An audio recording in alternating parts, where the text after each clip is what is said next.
La vida de Eric Liddell. Capítulo 13. Al otro lado del océano. ¿Está el mundo entero en guerra?, preguntó Florence Liddell a su marido, mientras estaban sentados a la puerta de la casa de sus padres en Toronto. Así parece, replicó Eric, poniendo el brazo sobre su esposa. Ambos contemplaban a sus dos hijas jugar felices en el jardín de su abuela. Eric suspiró profundamente. Había llegado a Canadá en el momento justo de producirse la peor de las noticias. El 3 de septiembre de 1939, Gran Bretaña y Francia declararon la guerra a Alemania, dando así inicio a la Segunda Guerra Mundial. 7 días después, Canadá declaró también la guerra a Alemania. Eric sintió, sentado a la puerta, al cálido sol de la tarde, que toda su familia había estado marcada por la guerra. La rebelión de los boxeadores se produjo en la época de su nacimiento. La Primera Guerra Mundial tuvo lugar cuando él asistía al instituto. La guerra chino-japonesa se había desarrollado durante la mayor parte de su vida de casado. Y ahora estallaba una nueva guerra en Europa. Al menos no había amenaza de lucha en Canadá, de modo que Eric decidió dejar a Flo y a las niñas en Toronto por varios meses, mientras él viajaba al Reino Unido. Presentaría un informe completo de su trabajo en China en la sede de la Sociedad Misionera de Londres y daría las consabidas conferencias en iglesias y clubes. Cuando todo estuviera concluido, Flo, Patricia y Heather viajarían a Escocia para descansar por 5 meses y acompañar a la madre de Eric, a Jenny y a Ernest. Todo salió como había sido planeado. Antes de partir para Londres, Eric visitó a su madre en Edimburgo. Ambos pensaron que el otro había cambiado. Eric se llevó una gran sorpresa al ver a su madre, a quien no veía desde hacía 9 años, tan envejecida. Ya tenía el pelo cano y parecía de menor estatura. Ella se alegró de ver a Eric y oírle hablar de su familia, aunque él escribía todas las semanas y le contaba muchas cosas en sus cartas. Compartir noticias familiares personalmente era algo especial. Ella le dijo que estaba muy calvo y que su calvicie, después de todo, tal vez no fuera debida a las duchas calientes. También notó que era más callado que en la última ocasión. Después de enterarse de algunas cosas que él había experimentado en Xiaochang, comprendió el porqué. Vivir en una zona de guerra es muy penoso. Ella misma había experimentado los estragos de la rebelión de los boxeadores en China. El tiempo pasó rápidamente para Eric.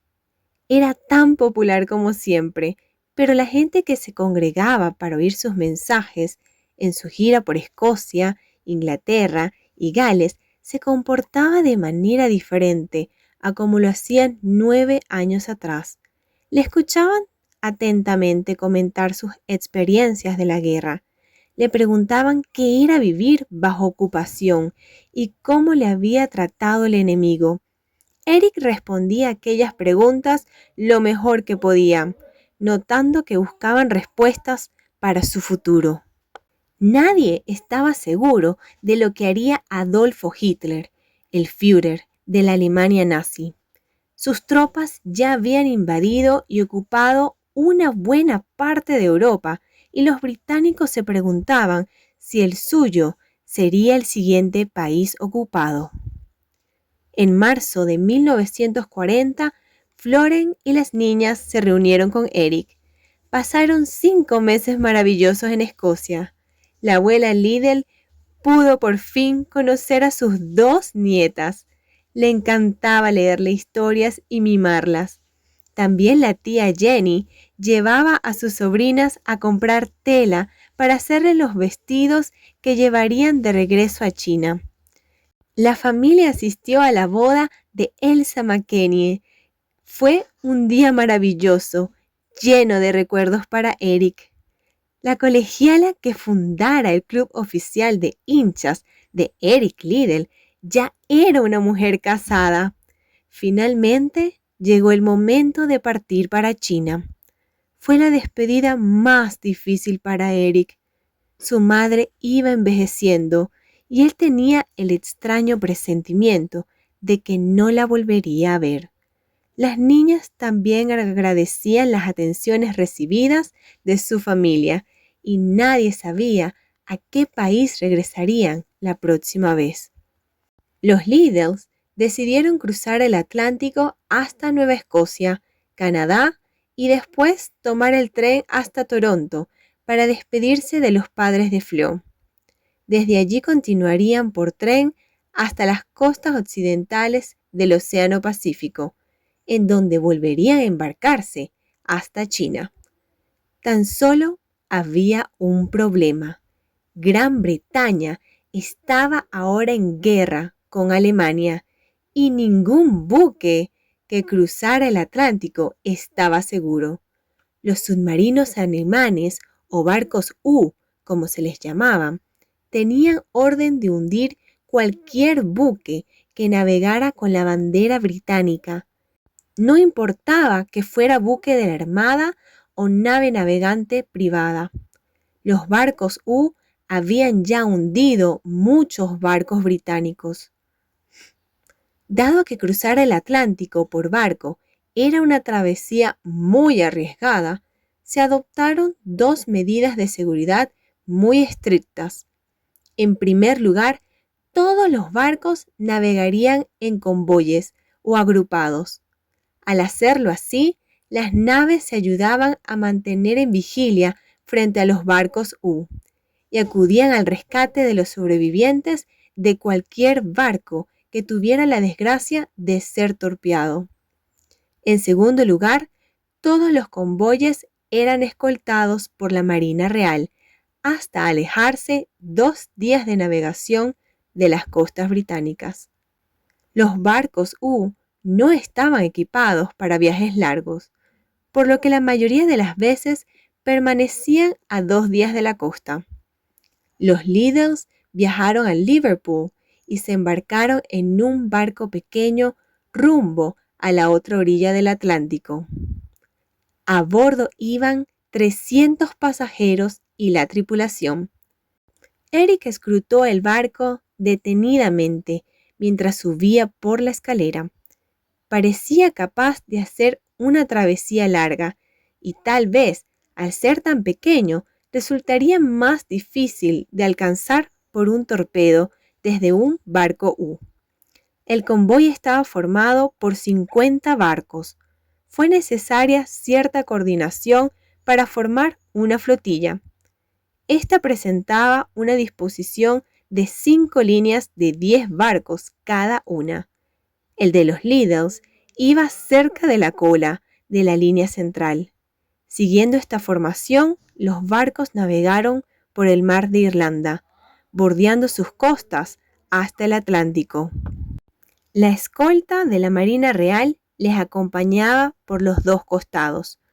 Cuando se sentaron en el puente, después de cenar, Eric se maravilló de cuán extraño era navegar en convoy. Siempre había cruzado el océano en un barco solitario.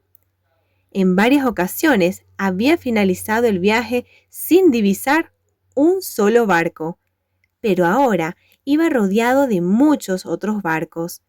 Sentía que formaba parte de una ciudad flotante. Eric y Flo acababan de acostar a las niñas en sus literas cuando sintieron una enorme sacudida, de manera que todo el barco se estremeció. Eric le encargó a Flo que se quedara con las niñas mientras él subía al puente para ver qué había sucedido, aunque ya se lo imaginaba. El puente estaba inundado de pasajeros, todos haciéndose la misma pregunta. Al final se reunieron en el comedor, en donde se presentó el primer oficial. Este les anunció que el capitán estaba seguro de que habían sido alcanzados por un torpedo, pero por alguna razón, este no había explotado. El capitán creía que el barco no había sufrido ningún daño estructural y manifestó que permanecerían en estado de alerta por si acaso. Todos los barcos del convoy se disponían a realizar maniobras de zigzag. Eric sabía que los barcos sometidos a un ataque eran menos vulnerables si realizaban este tipo de maniobra. Bajó corriendo a contar la noticia a Flo. Aquella noche no ocurrió nada más, pero a la segunda mañana se despertaron con malas noticias. Uno de los barcos de la retaguardia del convoy había naufragado durante la noche. Llegada la mañana, todos los pasajeros observaron en silencio los barcos de guerra de la Marina Real que les había escoltado y ahora abandonaba el convoy para infilar hacia España. Quedaban ahora 49 barcos en un océano hostil. No obstante, confiaban en estar fuera del alcance de los alemanes. El convoy avanzaba con inquietud. El mar se había enarbolado, con lo que aumentaba las dificultades para divisar submarinos. A las 11 de la mañana, los pasajeros y la tripulación oyeron una fuerte explosión. Al mirar hacia donde procedía el sonido, vieron una nube de humo negro elevarse por encima de las olas. La bocina del buque comenzó a sonar. Todos sabían lo que eso significaba. Los pasajeros se apresuraron a recoger sus chalecos salvavidas. Eric y Flo se esforzaron por ponérselos a Patricia y a Heather. Aunque el barco contaba con chalecos salvavidas para los niños, estos eran demasiado grandes para ellas, por lo cual no podían doblar los brazos. Media hora después, los pasajeros estaban sentados en filas bien formadas delante de las lanchas salvavidas, dispuestos a abandonar el barco en cualquier momento. Todo el convoy zigzagueaba para intentar eludir el barco que patrullaba en aguas más alejadas de lo que se esperaba. Pronto corrió la voz de que el barco que navegaba en la retaguardia de su línea se había hundido. El torpedo había alcanzado al barco probablemente en la caldera, porque éste explotó y se hundió en menos de 2 minutos, por lo que nadie se pudo salvar. Los pasajeros estuvieron sentados en el puente por 3 horas, hasta cuando el capitán dio la orden. Entonces se les permitió entrar en el comedor para almorzar. Eric sentó a Heather en una silla alta, y en ese mismo instante la bocina del barco volvió a sonar.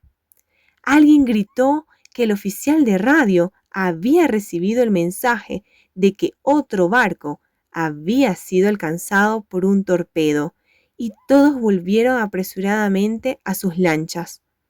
Eric y Flo intentaron mantener a sus hijas tranquilas, puesto que todo lo que tenía que ver con la rutina diaria del barco era nuevo para las niñas. No les pareció extraño tener que sentarse en fila sobre el puente. Eric sonreía jugando con Patricia y ella creía que todo esto era lo que la gente hacía a bordo del barco.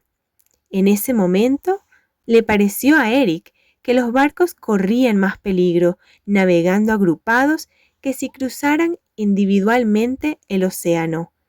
Al parecer, los capitanes de los barcos se pusieron de acuerdo, porque a eso de las 3 de la tarde rompieron la formación para seguir cada uno su propia ruta hacia Canadá.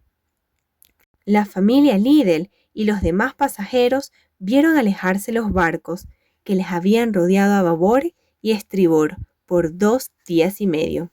Al cabo de poco, no se vio ningún barco.